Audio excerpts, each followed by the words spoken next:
Desk clear.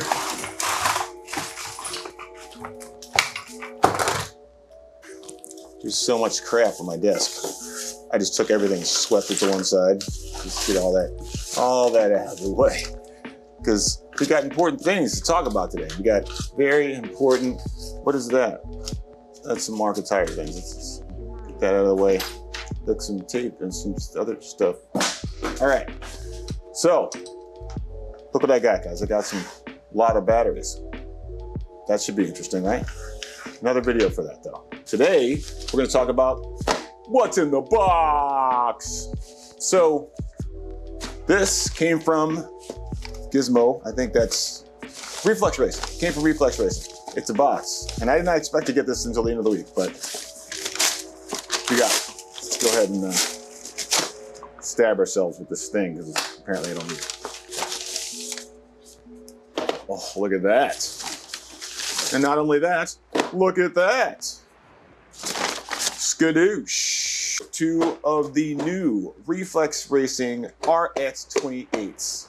Okay, they came in the mail today, and I'm gonna open them, just one of them, because you don't need me to see me open two. That's just silly. Look at that. Very nice box. I'd seen some of his earlier boxes. They were like kind of like papery, like the ones that the RTA comes in.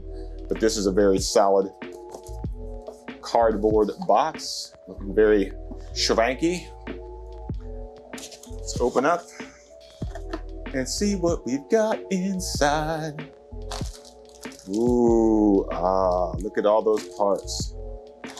Springs, rear plates. Look at all the parts in there, guys. Comes with the brass, the little brass James chassis in there. Too much gleam on the thing there. Look at that. Very nice. This is the rear plate, also brass. Very good quality, because if you had followed Christian on Facebook, he had an issue with some quality control on his bottom plates. Let's take a look. Let's take a look. Looks like everything came out perfect. Look at that. That looks really, really good. The holes are polished. They're all the same size. Plate is not having any nicks or bumps in it. It is a good steady weight on both sides, looking clean and fantabulous. It's got the Reflex Racing thing on there. Pretty nice, Christian, pretty nice. All right. Diff in there. Let's see what the rear pod looks like, because here's the bag of aluminum parts.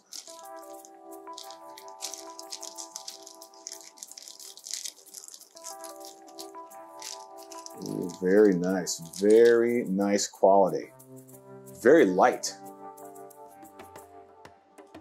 Let's see if I can get you to focus up on that camera. Yeah, very nice quality.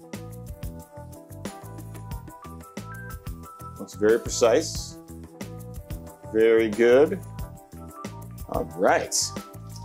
I am super excited to get these two things built. I'm going to turn one into a pan car, and the other one's going to be my super stock car. And hopefully, all will be well and right with the world as it should be.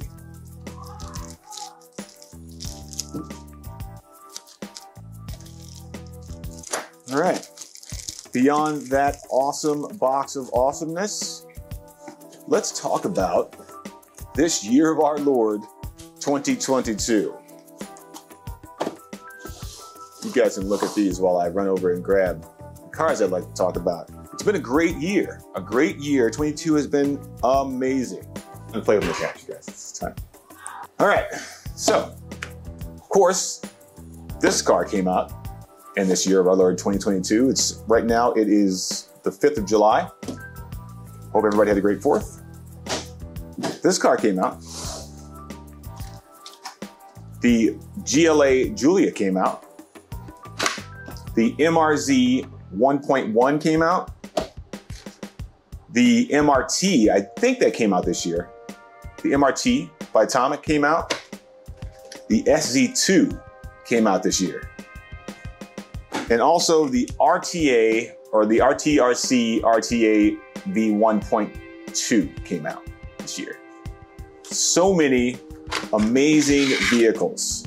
I'm gonna do a video on each one. I like things about all of them.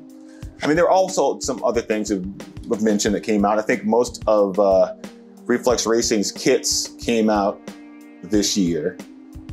The spring conversion kits for the MRZ, spring conversion kit for the GLR GT, and the kit for the PN 2.5. So many cool things. And I mean, I'm new to the hobby, so maybe there was a time when this was commonplace, but for the first year I was in the hobby, I was kind of in and out. I wasn't really, you know, racing or anything like that. I was just buying minis and racing around my home track with my kids. There wasn't much out there. I mean, there were, but there was like the original SE was out, the AMZ was out, a bunch of Atomic cars were out, and the GLR, the original GLR was out. The GLA V2 was out, I do believe. But they had been out for a couple years. But this year, my goodness, so many amazing cars. Just a quick overview. The MRZ 1.1 is what this is. It's a great car. Let me take the shell off. Probably really dirty, so please forgive me. I've been trying to figure out which car I'm gonna run in super stock. That is the MRZ 1.1. The big deal is they changed the way these springs are in here. Let's see if I can get that in focus for you guys. Tilt that out like that. Yeah, if you can see the red spring in there. They use a larger conical spring that is now attached, much like the Reflex Racing kit is. It's really good. If you were to buy, if you already have an MRZ, you can buy the conversion kit to turn your car into this one, or you could buy this kit from Reflex Racing. They are pretty much the same. I think the only difference is his kit, Reflex Racing's kit that is, changes the battery tray, which I kind of like. But both battery trays have their ups and downs. There are some batteries that just don't fit in here. They're too tall. But in the Reflex Racing one, they all fit because there's no cover on top of it. But I really like this car. It's really good. Like, I use it for as my super stock. I use it in the PN race as my super stock car. It performed amazingly. I'm running the 4 caster plate in the front. It helped me a lot. I really like it. Good car. I also have one of these set up. My one with the Reflex Racing kit is a pan car, and both of them won quite well. That's the MRZ 1.1, very good. The SZ2, also an amazing car. Atomic was on fire this year, just coming out with some awesome stuff. I was a big GL guy until this year. Super impressed with Atomic's lineup. This is the SZ2. Also very good. I think one of the first four-wheel drive cars to have a loose, like a free drivetrain system. A lot of times with the other ones, I think the AMZ, the BZ3, and the original GLA V2, there's a lot of drag brake inherent in the car because the actual gearing, the gears where they mesh up to the diffs, a little tight. Even if you loosened it, it was still like there's just a lot of internal drag brake in the car. You let off the trigger and the car would almost come to a complete stop on its own with no drag brake from the ESC. But the SZ2, not like that at all. Super smooth, very, the center of gravity is extremely low. Look at that, freaking pancake. Like everything on the inside of this chassis is below the upper wheel line. It's pretty freaking impressive. It's a really, really good car. I like it a lot. And I use this in the PN Nationals as well. I wasn't doing that great in the PN Nationals, mostly because I was getting, what is it called? Elevation sickness. And I did not know that was even a thing until I came back and somebody said, hey, what was the elevation? I was like, oh, is that what that was? Is that when my eyeballs were so dry and I had a rash all of them back in my legs and blah, blah, blah. Anyways, it's a great car. Well, I have a video on that coming out soon too. This is the new RTA, or the RTRC RTA V1.2, I do believe is what they're calling it. This is a 1.1 that converted to a 1.2 or 1.0 that converted to a 1.2. They did away with the carbon side plates, which were, you know, they were awesome. Performance-wise, those carbon plates were awesome, but they broke. You get hit in the side and they would break. They completely snap in half. Your car would only turn one direction. It was bad, but they felt great. But these their new arm system is fantastic. I think these are Durlin, and they did a pivot ball in the back. And I love this car, mostly because of the weight. It has its downfalls. It's got its problems, but all in all, if you learn to drive around the car's issue, it's still 100% a freaking winning car. All right, so that's the V1.2 of the RTA. And then there was the MRT. Ooh, if I can get the freaking body clips out. That's not good use. Let's use this.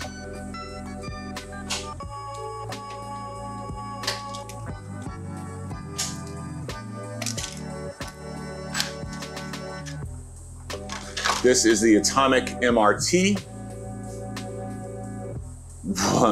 When I first got this car, I was like, what is that and why? And sometimes I still ask myself that. But as a pan car, it is delicious. It's probably the heaviest pan car you can put together right now. And maybe just as heavy as the RTRC car, but this one feels a bit more, I don't know, a bit heftier, a little more planted than that car. And that's only because it's got all of this going on in the background, in the back here. So basically, it's like a drift car rear end with the MRZ front end. And it's weird. It's a weird car, but it drives like super smooth and was extremely nice. This one is at 98, I think. Yeah, 98 millimeter. And I love this thing.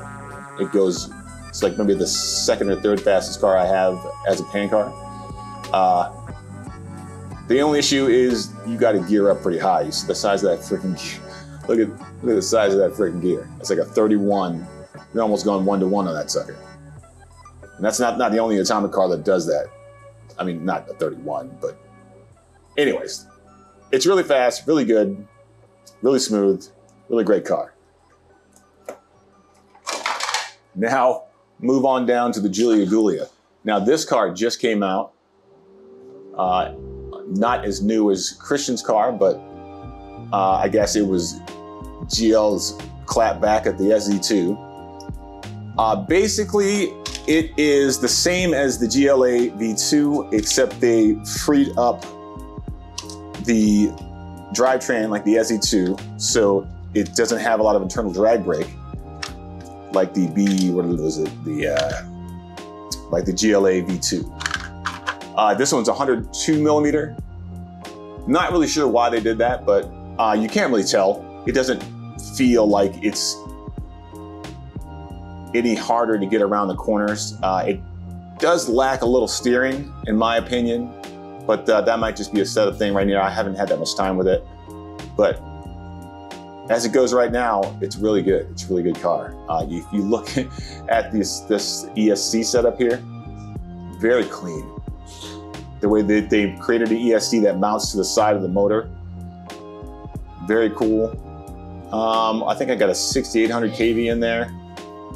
Really good car, really innovative the way that they did the ESC part there. It runs there, what is this, the S or the 016 or the 068, whatever it is, that big servo gives you a reason to go out and get one of those things again. Because, I mean, if you've ever been to a hobby shop that has GL parts, that servo is like in high supply. But in this application, it all makes sense. It all fits in well. It's the right weight. It's got the right kind of balance. The fact that it's 102 is you can barely tell. Right now, my rear right height has to come down a little bit because I went up a little too low. As you can see, I was rubbing the old RCP tarmac there with the front end. But once I got that sorted out, it was really, really great to drive. Still, again, probably needs a little bit more steering, so I got to figure that part out. But it doesn't go rolling over all the time. That's always good. So that's the basic. That's what came out in 2022. If you guys know of any other cars that came out that I'm missing, let me know in the comments. But I'm telling you guys, it's been a great year. And I look forward to more parts, more things, maybe some hop-ups for this guy. And there'll be a review for every one of these cars coming up soon. I'm getting back into making review videos, and I just started to have time again. Right now, we got a race coming up, guys. If you don't know about that, check the links in the description and you'll find all the information you need about that. Yeah, 2022. It's a good year. It's a very good year. We'll look back on this year and be like, man, those were the days. All right, guys, that's it. Just wanted to give you a quick video, show you an unboxing of the Reflex Racing kit, and go through all those new things that have come out this year. Pretty amazing. I'll check you guys out in the next one. Hope everyone's having a great week, great weekend. Whatever time you're watching this video, you're all happy, joyous, and free. Deuces.